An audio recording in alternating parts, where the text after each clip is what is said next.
istersen.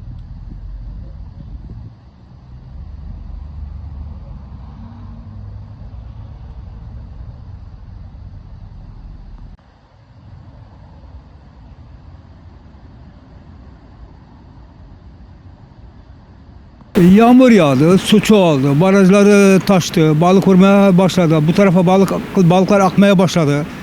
Herkes 10 kilo, 15 kilo balık alıyor. Ben de 20 kilo kadar balık alıyorum günde ama bugünlerde balık kesildi işte. Su azalınca balık kesildi, vurmaz oldu. Millet boşuna bekliyor. Kısmet artık. Suyun inmesi bize zarara dokundu. Daha önce çok balık vardı. Herkes 10-15 kilo balık alıyordu. Balık işte azaldı. Biraz su azaldı. Balık derine çekildi. Balık vurmaz oldu.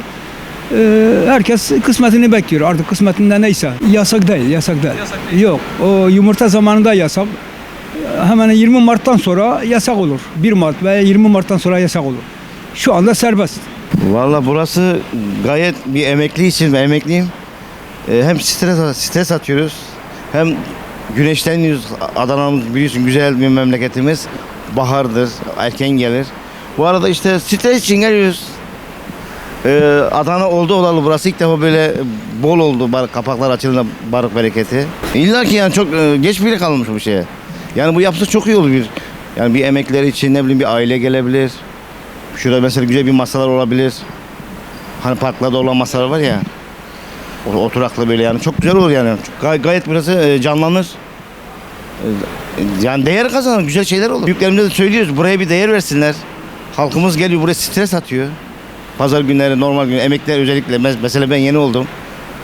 Güzel oluyor yani. Yani yapsalar çok rica ederiz yani, iyi olur.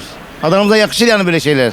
Yani en azından bir markadır bu ha. Mesela başka iller görüyor. Ve eskiden biz İstanbul Galata Köprüsü'nü görüyoruz. Şimdi burası aynı onun gibi oldu. Ama bir de bir bakılsa. İşin stresini gelip burada boşluk bulduğumuz zaman gelip burada olta atıyoruz. Zaten şu an av yasağı var ama ne yapıyoruz biz mesela? Katliamcı balıklar var. Onları yakalıyoruz mesela. Boşluk kaldığımız zamanlar havanın da şu an güzel olmasıyla beraber zaten gelip burada 1-2 saat olta atıp takılıyoruz. Mesela biz ailemizle de çoluğumuz çocuğumuzla da gezdiğimiz zaman şu anki ortamı gördüğünüz yani pislikleri, rezillikleri gördüğümüz zaman içimiz bulanıyor. Mesela başka memleketlere bakıyoruz, tertemiz, yollar tertemiz ama şu an burada bakıyoruz her taraf çöp. Her taraf çöp. Dışarıdan gelen insanlar diyor ki yani Adana'ya bak. Hani resimlerde taş köprü falan gösteriyor, ne kadar güzel. Ama aslını gördüğü zaman insanların düşünceleri çok farklı oluyor. Yani şu anki gördüğümüz ortam bile çok kötü mesela.